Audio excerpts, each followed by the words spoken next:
Hello दोस्तों, क्या हाल चाल।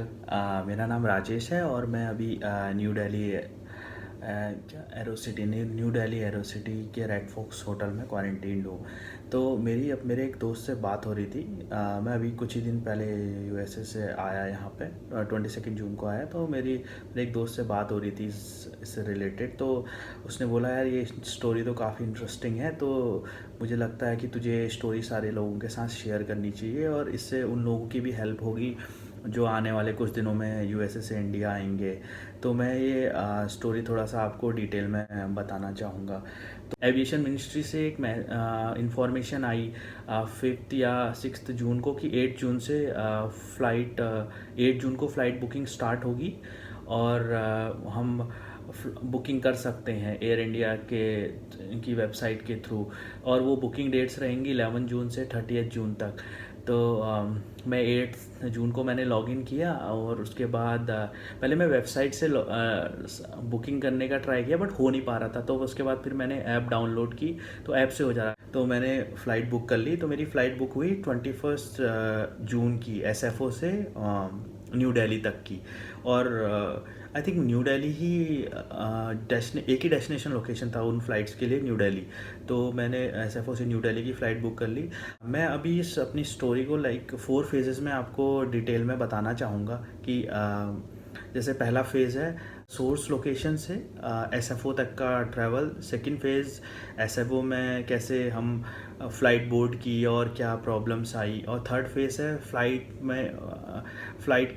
के अंदर का ट्रैवल एसएफओ से न्यू दिल्ली। और फोर्थ फेज़ है न्यू दिल्ली में एयरपोर्ट से होटल तक कैसे आए और क्वारंटीन कैसा चल रहा है, इन सब के बारे में। फर्स्ट फेज़ है उसमें मेरा सोर्स लोकेशन जो था मेरा वो पोर्टलैंड था, ओरेगन स्टेट में एक सिटी है। तो मुझे वहाँ से एसएफओ आना था बिकॉज़ जो ये वंदे भारत मिशन की फ़्लाइट्स हैं वो मेजर सिटीज़ से ही चल रही हैं। जैसे सैन फ्रांसिस्को से चल रही है, न्यूयॉर्क से चल रही है और आई थिंक शिकागो से चल रही है। ओनली 3 सिटीज़ इन्वॉल्व है। तो मुझे पोर्टलैंड से पहले एसएफओ आना था। तो मैंने पोर्टलैंड से एसएफओ की फ़्लाइट मैंने 20th इवनिंग की बुक की बिकॉज़ मैं रिस्क नहीं लेना चाह रहा था। एसएफओ से में जो मेरी फ़्लाइट थी न्यू दिल्ली की वो सुबह 10:30 बजे की थी। तो मुझे लग रहा था कि, और जो इन्फॉर्मेशन आई थी हमें एसओएस ग्लोबल ग्रुप के थ्रू, उससे ये था कि एटलीस्ट 6 आवर्स पहले आपको पहुंचना होगा एयरपोर्ट में। और बहुत थर्मल टेस्टिंग हो रही है और बाकी सब भी फॉर्मेलिटीज़ हैं। तो उसके लिए 6 आवर्स पहले तो मुझे 21st की फ़्लाइट नहीं मिल रही थी कोई सुबह की। तो मैंने 20th की फ़्लाइट की पोर्टलैंड से एसएफओ। तो वो फ़्लाइट बुक हो गई। तो हाँ, स्टार्टिंग में जब मैं गया सिक्योरिटी चेक इन हुआ उस टाइम मुझे ठीक लग रहा था क्योंकि मुझे लग रहा था भीड़ बहुत कम है। बट जैसे ही सिक्योरिटी चेक इन के बाद मैं अंदर गया तो वहाँ बहुत ज़्यादा भीड़ थी। तो मुझे लग रहा था कि इतने सारे लोग एक साथ ट्रैवल कर रहे हैं। तो वो थोड़ा सा डरावना था क्योंकि घर पर हम इतना सारा प्रिकॉशन बरत रहे थे और जैसे किसी से नहीं मिलना, दोस्तों से भी नहीं मिलना, कहीं भी जाना तो मास्क पहन के जाना, ये सब। और इतना भीड़ हमने इतने दिनों में मतलब लास्ट 2 मंथ्स में उतना सारा क्राउड तो देखा ही नहीं था। वो उतना सारा क्राउड देख के थोड़ा सा अलग सा लगा। तो उसके बाद वहाँ एयरपोर्ट पर पहुँचे तो मुझे लग रहा है मतलब may be one of the reason ये हो सकता है उतने सारे क्राउड होने का कि फ़्लाइट्स बहुत कम चल रही थी यूएस में, बहुत कम फ़्लाइट। उसके बाद मैं 7 बजे तकरीबन एसएफओ पहुंचा। उसके बाद एसएफओ पहुंचने के बाद क्योंकि वो डोमेस्टिक था मेरा, तो मेरा डोमेस्टिक से इंटरनेशनल ट्रांसफ़र होना था। तो मैं पहुंचा इंटरनेशनल टर्मिनल पे अप्रॉक्सीमेटली एक घंटे 8 बजे तक पहुंचा। तो वहाँ एसएफओ में जो एयर इंडिया का गेट है वो गेट जी है। तो मैं उसके आसपास पहुँचा, देखा मैंने तो बहुत सारे इंडियन लोग दिखे मुझे लगा कि अच्छा यहीं से हो रहा होगा। तो मैं जब पहुँचा, पहले मुझे स्टार्टिंग में लग रहा था कि मैं ही सबसे पहले पहुँचा हूँ क्योंकि अगले सुबह की 10:30 बजे की फ़्लाइट के लिए उससे पहले दिन 8 बजे शाम को पहुँचना मतलब थोड़ा सा नॉर्मल सिनेरियो में नहीं होता है। मतलब एयर कनाडा की फ़्लाइट उस टाइम चल नहीं रही थी, जापान के लिए भी कोई फ़्लाइट नहीं थी उस टर्मिनल पर। आई थिंक वो एयर इंडिया की एक ही फ़्लाइट होगी जो ऑपरेट हो रही होगी नेक्स्ट मॉर्निंग। तो वहाँ कोई क्राउड था नहीं। तो मैक्सिमम जैसे एक ब्लॉक होता है फिर दूसरा ब्लॉक, सब सारे ब्लॉक्स में इंडियंस ही थे। सुबह जो बोर्डिंग चालू हुई वो हुई सुबह कितने बजे, सुबह 5 बजे आई थिंक चालू हुई। थोड़ा सा लोग इधर उधर भाग रहे हैं तो मेरी नींद खुली तो मैंने कहा अच्छा देखा, अरे अब तो बोर्डिंग चालू होनी है। तो फिर जैसे ही मैं गया वहाँ अगले 5 मिनट में 200-300 लोग फिर खड़े थे लाइन में। तो वो एयर इंडिया जो एक ब्लॉग था उसमें एयर इंडिया का काउंटर नहीं था, वो नॉर्मल वहाँ पर फॉर्म बढ़ रहे थे और थर्मल स्क्रीनिंग हो रही थी। तो हमें दो फॉर्म फिल करने थे स्टार्टिंग में। वो फॉर्म इंडियन गवर्नमेंट ने बांटे थे ये मेक श्योर करने के लिए कि कल के दिन आपको कुछ हो जाए तो आप उन पर ब्लेम ना करो कि मैं अपने इस ट्रैवल की पूरी रिस्पॉन्सिबिलिटी ले लेता हूँ और ये मुझे कोई सिम्टम्स नहीं है, इस टाइप से वो फॉर्म थे। तो हमने वो फॉर्म भरे और उस फॉर्म भरने की प्रोसेस में भी थोड़ा सा बहुत सारे इंटरेस्टिंग इंसिडेंट्स हो रहे थे। जैसे अब मुझे पता है कि एक इंडियन ऑफिशियल, एक आई थिंक वो एयर इंडिया का ऑफिशियल था या इंडियन गवर्नमेंट का कोई ऑफिशियल था, तो वो किसी को बता रहा था फॉर्म कैसे भरना है। तो वो एक लड़की थी, उसने पूरा सुना, उसके बाद उसने दोनों आई थिंक हाँ उसने पूरा 2 या 4 फॉर्म के बारे में पूरा सुना और उसके बाद बोला कि अरे आप इंग्लिश में बोलेंगे क्या, मुझे हिंदी नहीं आती समझ में। तो मुझे हंसी आ रही थी उस टाइम। तो ऐसा ये सब इंसिडेंट हो रहे थे, लोग पेन मांग रहे थे एक दूसरे से, ये सब अपने लोगों में तो चलते रहता है। लोगों मतलब वहाँ पर थोड़ा सोशल डिस्टेंसिंग का प्रॉब्लम हो रहा था, बट फिर भी 60 70 80% लोग फॉलो कर रहे थे, तो वो ठीक है। वैसे तो 100% नहीं करना चाहिए, बट फिर भी ठीक है।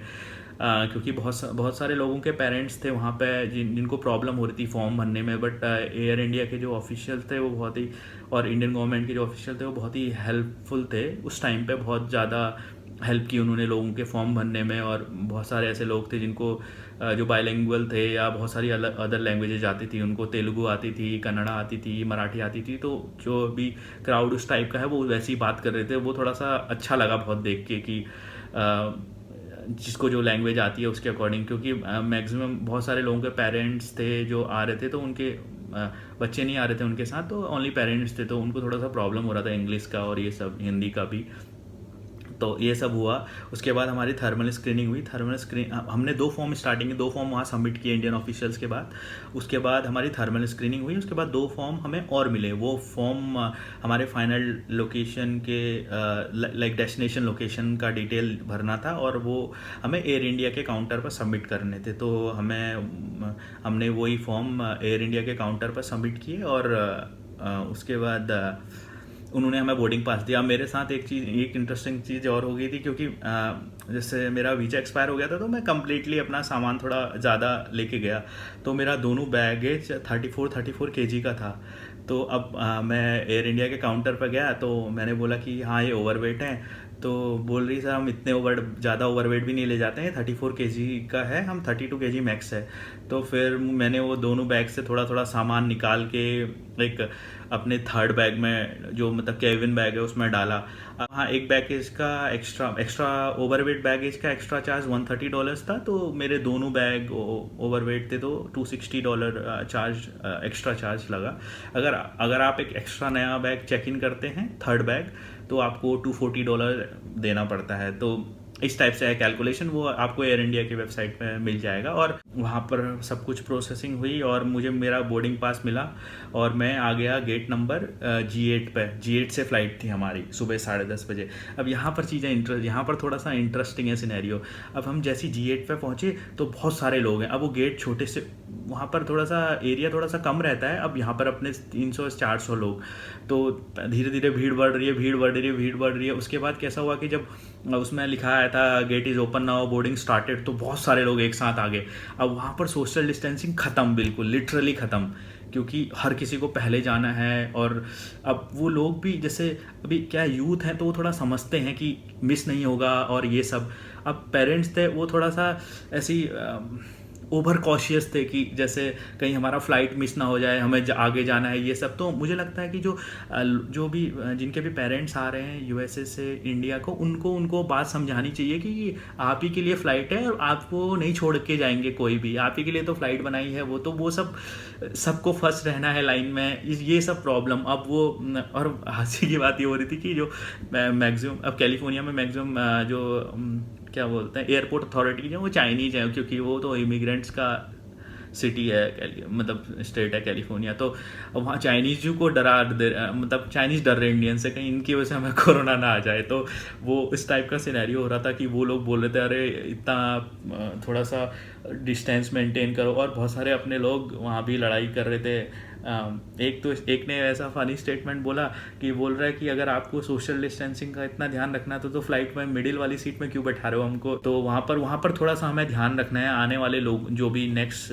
फ्लाइट में लोग आएंगे या आने वाले नेक्स्ट मंथ में आएंगे, तो जब भी आपका गेट खुल रहा है तो आप एक साथ मत जाइए वहाँ पर, क्योंकि वहाँ पर बहुत ही वो मुझे लगा कि उस पूरे जर्नी के टाइम वो एक ऐसा पॉइंट था जहाँ पर अगर एक भी इन्फेक्टेड है तो वो मल्टीपल लोगों को इन्फेक्ट कर सकता है। वहाँ 6 फीट तो बहुत दूर की बात है, वहाँ 1 फीट से भी कम डिस्टेंस हो रहा था। मेरे पास कुछ फ़ोटोज़ है जो मैं आप शेयर करूँगा आप लोगों के साथ इस वीडियो में, कि लोग इतने इतने पास थे। वो थोड़ा सा डरावना सा था। मैं पीछे था क्योंकि मुझे थोड़ा सा डर भी लग रहा था कि कहीं कुछ हो ना जाए, मतलब कोरोना वाला फियर बहुत ज़्यादा था, तो इसलिए मैं थोड़ा पीछे था। लेकिन मैं देख रहा था कि कैसे हो रहा है, और थोड़ा सा वहाँ पर हमें संभलने की ज़रूरत है। और हमारे ऑफिशियल्स क्या हैं, वो 10 लोग हैं, वो कुछ मैनेज नहीं कर पाएंगे जब तक हम उनकी हेल्प नहीं करेंगे, हम कोऑपरेट नहीं करेंगे। तो वहाँ पर थोड़ा सा डरावना सिनेरियो था। उसके बाद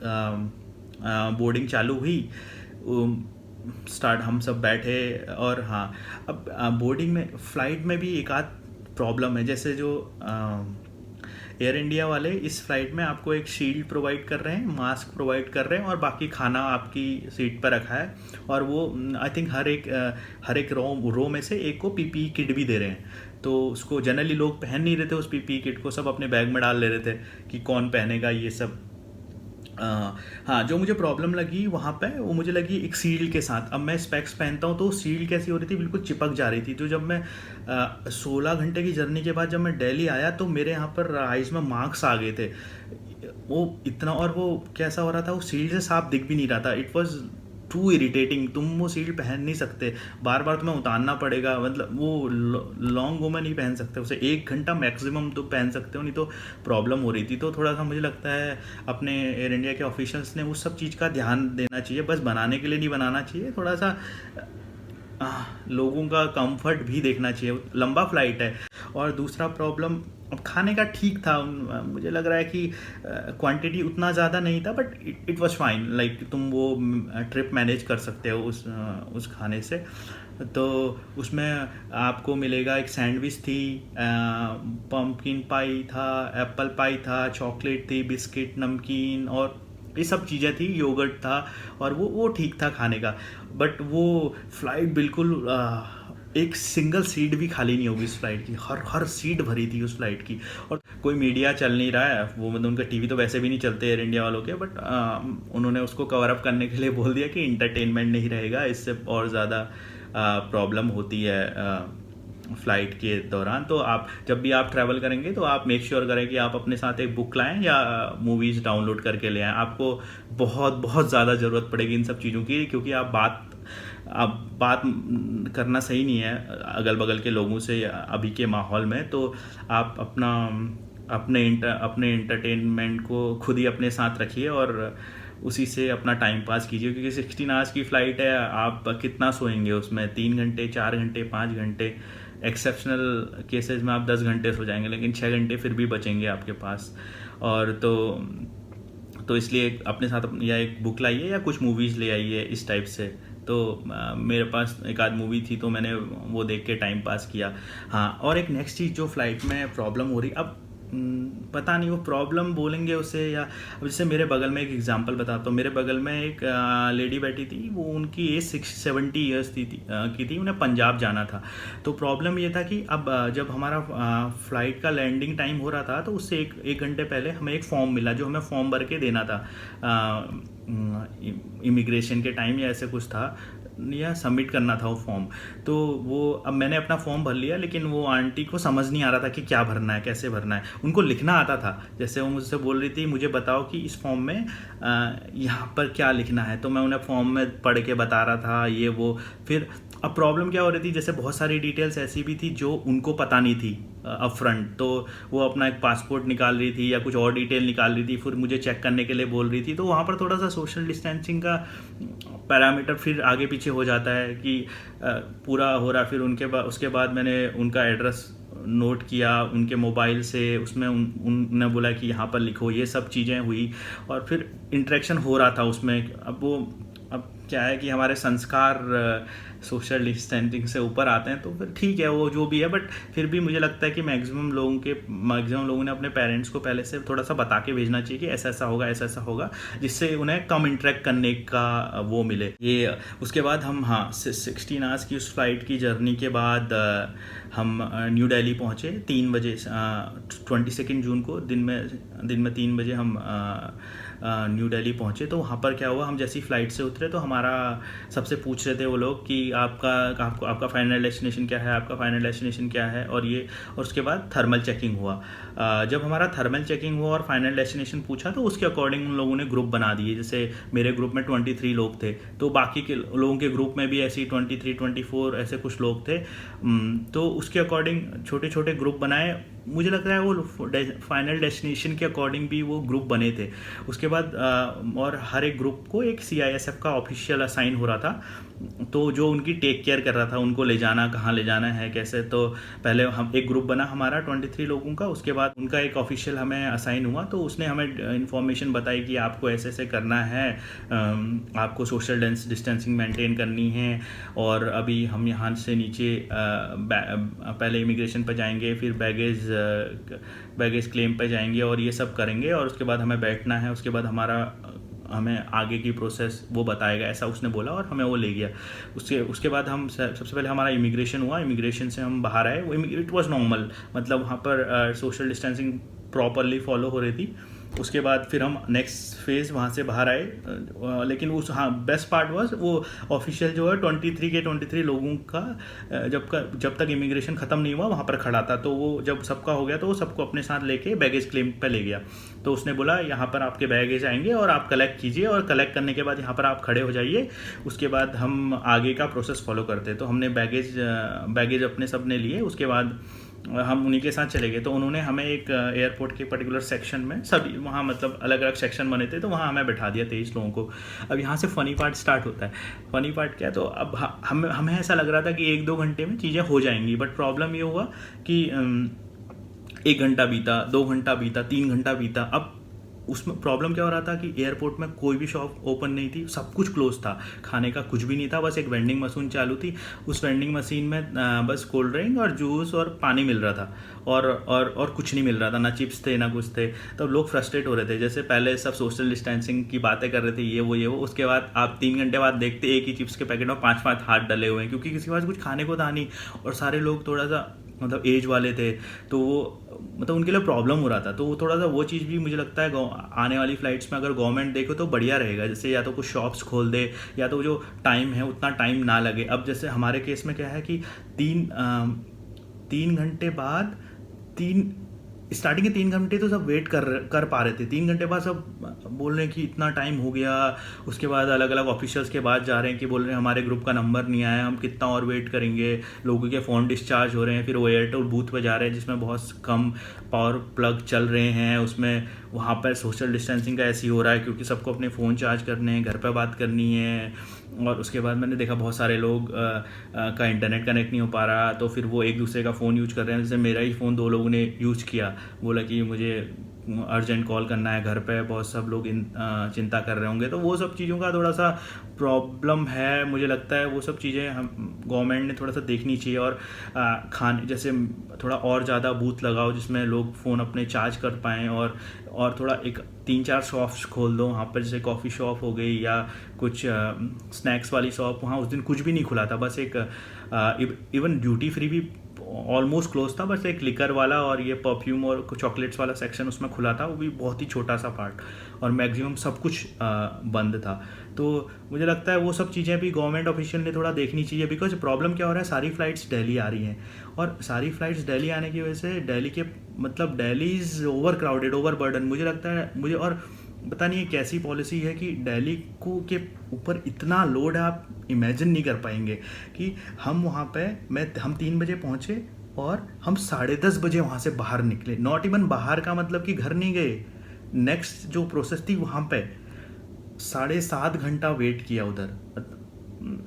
थोड़ा सा ये हमारा ही मतलब हम ही को प्रॉब्लम नहीं हो रहा, बहुत सारे ऑफिसर्स को भी प्रॉब्लम हो रहा है। बिकॉज क्या हो रहा है, लोग जा रहे हैं उनके पास, उनको बोल रहे हैं कि कब आएगा नंबर, कब आएगा, वो भी इरिटेट हो रहे हैं। अब उनका तो उनकी ड्यूटी है, वो और भी क्या कर सकते हैं, उनको जो इंस्ट्रक्शन मिले हुए हैं वो फॉलो कर रहे हैं, और उसकी वजह से क्योस बढ़ रहा है। क्योंकि कैसा हो रहा है, एक फ़्लाइट आई, आपने 300 लोगों को बैठाया, उन 300 का नंबर आया नहीं, आपकी दो फ्लाइटें और आ गई, फिर आपके पास टोटल काउंट हो गया 900 लोगों का।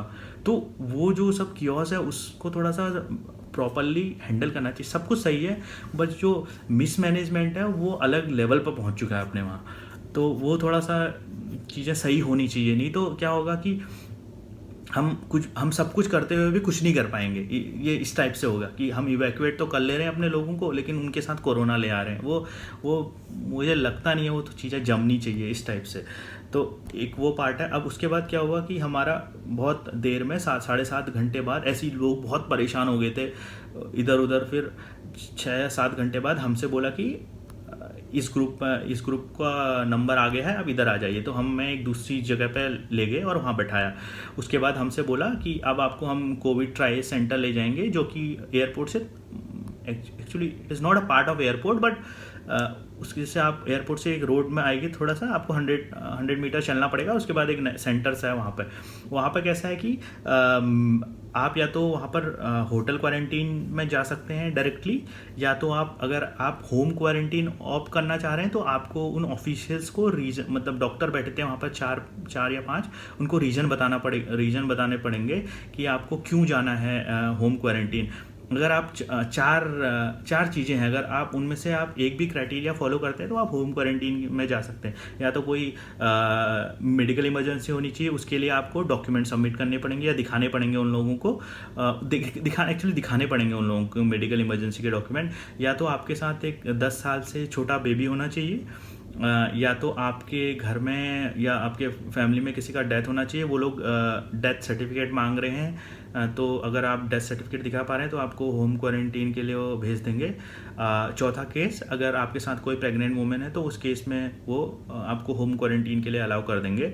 नहीं तो आप कोई अदर केसेस, मतलब और कोई प्रॉब्लम है तो आपको होटल क्वारंटीन करना है। तो अब उसके बाद प्रॉब्लम ये हो रही है, वहाँ भी कोई कुछ बता नहीं रहा है आपको। सब 3 लाइनें लगी हैं, मुझे पता ही नहीं चला बहुत देर तक कि कौन सी लाइन किस चीज़ की है। सब बोल रहे को। अब वहाँ वो छोटा सा रूम है, वहाँ 300 लोग हैं और 10 पुलिस वाले हैं। वो पुलिस वालों को भी प्रॉब्लम हो रहा है, क्योंकि अब आप ही बताइए, उतने छोटे से रूम में 6 फीट का सोशल डिस्टेंसिंग कैसे मैनेज होगा जब आप एक ही रूम में 200-300 लोग भर दे रहे हैं। और प्रॉब्लम यह है कि जो पीछे स्लॉट है वहाँ ऑलरेडी इतने सारे लोग भरे पड़े हैं कि सब वहाँ से लोग ऐसे परेशान कर रहे हैं ऑफिशियल्स को कि हमें जाना है, क्योंकि टाइम भी बहुत ज़्यादा हो गया। 6-7 घंटे का वेट, मतलब कम वेट नहीं है, थोड़ा ज़्यादा ही वेट है। तो फिर वहाँ पर तो बहुत ज़्यादा हल्ला हो रहा है और प्रॉब्लम फिर वो डॉक्टर्स के पास जा रहे हैं, वो देख रहे हैं, वो बोल रहे हैं ये वाला फॉर्म लाओ। अब लोगों के पास फॉर्म भी हैंडी नहीं है, हर कोई होम क्वारंटीन करना चाह रहा है। तो मैं एक रिक्वेस्ट करना चाहूँगा इस वीडियो के थ्रू कि अगर आप इन 4 सिम्टम, अगर ये आप 4 कंडीशन में से कोई भी कंडीशन फॉलो नहीं करते, डायरेक्टली होटल क्वारंटीन में चले जाइए। अब ऐसा नहीं कि एक बार कि हम ट्राई करते हैं, क्या पता हमें होम क्वारंटीन मिल जाए, वो गलत है। क्योंकि वो आपके फैमिली के लिए भी प्रॉब्लमेटिक हो सकता है कल के दिन। अगर आपकी फैमिली में कोई ओल्ड एज पर्सन है या कोई छोटा बच्चा है, तो मतलब बेस्ट चीज़ यही होगी कि आप होटल क्वारंटीन कीजिए, 7 दिन रहिए, उसके बाद अपने घर जाइए, उसके बाद आप फ्री हैं घर जाने के लिए। बिकॉज मैं वो कंडीशंस फॉलो नहीं कर पा रहा था, मीट नहीं कर पा रहा था, तो मैं होटल क्वारंटीन में चला। फर्स्ट होटल जो लिस्ट में था वो रेड फॉक्स था, तो मुझे उसमें मैंने देखा था कि उसमें वो लिख भी रहे थे कि इस होटल में कितने लोग चले गए, कितने लोग वैकेंट थे। तो उसमें बहुत सारे लोग चले गए थे। तो मेरा ये अजम्पशन था कि अच्छा होगा, क्योंकि बहुत सारे लोग ऑलरेडी गए हैं तो उनको पता है ये होटल कैसा है। तो उसका प्राइस इन लोगों ने हॉलीडे इन से मैच किया था। तो मेरा ये परसेप्शन था कि ये भी अच्छा ही होगा, बिकॉज ये प्राइस मैच कर रहा है हॉलीडे इनका, सॉरी। मैंने बोला कि मुझे ये होटल पर जाना है, तो उन लोगों ने मेरा पासपोर्ट रख लिया। वो सभी का पासपोर्ट रख रहे थे। उसके बाद वो आपसे बोलेंगे कि आप पीछे बैठ जाइए। आप पीछे बैठेंगे तो जब थोड़ी देर बाद, आधे 1 घंटे बाद, वहाँ भी टाइम लगेगा, क्योंकि वो तब तक कोई बस चालू नहीं करेंगे जब तक एक होटल का या उस एरिया में, जिस एरिया में वो जा रहे हैं, वहाँ जैसे एक एरिया है, तो जैसे साउथ ईस्ट दिल्ली है मान लो, वहाँ 4 होटल हैं। तो जब तक उस एरिया के लिए 15-20 लोग, 15 नहीं 10 लोग नहीं हो जाते या 12 लोग नहीं हो जाते, तब तक वो गाड़ी नहीं निकालेंगे। तो लकीली मेरा नंबर आ गया था 45 मिनट्स में, कि मैंने जब मेरा पासपोर्ट सबमिट हुआ उसके बाद उन लोगों ने नाम लिया और बोला कि नाम लिया और बोला कि आ जाओ बाहर, हम स्टार्ट कर रहे हैं होटल की तरफ जाना। तो हम सब बस में बैठना चालू हुए। तो हुआ ऐसा कि हाँ, वहाँ पर आपको एक और चीज़ और ध्यान रखनी, वहाँ पर आपकी कोई हेल्प नहीं करेगा बैग वैग उठाने में। तो जितना भी आपका लगेज, इसलिए हो सके तो थोड़ा सा कम लगेज लाइए, मतलब कम, जितना आप कैरी कर सकते हैं उतना लाइए कि आपको प्रॉब्लम ना हो। बिकॉज जो ये हेल्प वाला सीन है वहाँ कोई आपको ऐसे मदद नहीं, क्योंकि बहुत सारे लोग हैं वहाँ, मदद करने का सिनेरियो ही नहीं है, सबके पास अपना अपना काम है, तो आपकी कोई मदद नहीं करेगा, आपको उठाना पड़ेगा लगेज। और एक प्रॉब्लम और भी है, जैसे अभी आप बस खड़ी रहेगी, बस है नीचे रोड पे और वहाँ से स्लोप कुछ है नहीं, तो वो बैग आपको खुद ही लाने, फिर बैग इधर गिर रहा है उधर गिर रहा है, वो सब अब ऐसे ही हो रहा था। तो हम एक दूसरे की हेल्प कर रहे थे, कभी कोई किसी की हेल्प कर रहा था, कोई किसी की हेल्प, बिकॉज क्या हो रहा था, किसी का बैग जोर से गिर जा रहा है, फिर वो बाकी बैग उठा रहा है, वो हैंड संभाल नहीं पा रहा, वो सब चीज़ें भी देखनी थी। तो उसके बाद हम सब लोग 10-15 लोग बस में चढ़े, उन लोगों ने हमें रेड फॉक्स पर ड्रॉप किया। तो हम जैसे ही सब लोग बाहर आए होटल अपना लगेज लेके, तो उसके बाद हाँ, तो होटल ऑफिशियल्स जो है वो बाहर आए, उन्होंने सैनिटाइज किया हमारे, हाँ वो बैग सारे सैनिटाइज कर रहे हैं, अंदर ले जाने से पहले सब पूरा सैनिटाइज किया, उसके बाद वो लोग ले गए। उसके बाद हमें रूम अलॉट हुए कि ये आपका ये रूम है, और उस टाइम वो आपसे पैसे नहीं ले रहे। जो ड्राइवर है वो ड्राइवर आपका पासपोर्ट वहाँ एयरपोर्ट से लेके आ रहा है और वो हैंड ओवर कर दे रहा है होटल को कि ये लोग हैं, इनका ये पासपोर्ट है, तो उसके अकॉर्डिंग आपको फिर वो रूम असाइन कर दे रहे हैं। और वो आपसे पैसे उस टाइम नहीं मांग रहे हैं, बोल रहे हैं चेकआउट के टाइम आप पैसे दे दीजिएगा, क्यों, बिकॉज उनके पास आपका पासपोर्ट है, तो आप कुछ कर भी नहीं सकते, ना जा सकते हैं वहाँ से। तो ये सब चीज़ें हैं में। ये पेड होटल है। मुझे पता नहीं है कि अनपेड जो सेंटर्स है गवर्नमेंट के, वो कैसे हैं और उसमें कैसा है। यहाँ पर अभी 3 दिन हो गए हैं, ठीक चल रहा है। मुझे लग रहा था 1 वीक का क्वारंटीन है।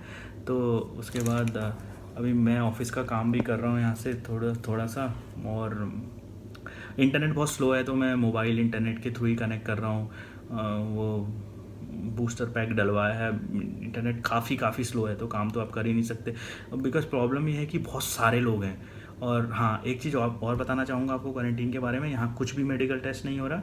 यहाँ पर क्या कर रहे हैं, बस मैं गया था नीचे पूछने की कोई टेस्ट के लिए आएगा क्या, या कुछ थर्मल स्क्रीनिंग होगी। उन्होंने बोला सर आपको वॉलंटरीली करना पड़ेगा, अगर आपको लगता है कि आपको डॉक्टर प्रॉब्लम है तो आप हमें बोलिए, हम डॉक्टर को बुलाते हैं, बट हम आपका कोई टेस्ट नहीं करेंगे, नो थर्मल स्क्रीनिंग। और आपको 7 डेज़ के बाद हम एक डॉक्यूमेंट सर्टिफिकेट प्रोवाइड कर देंगे कि आप क्वारंटीन थे हमारे साथ, ऐसे इस टाइप से। तो ये सब है डिटेल्स।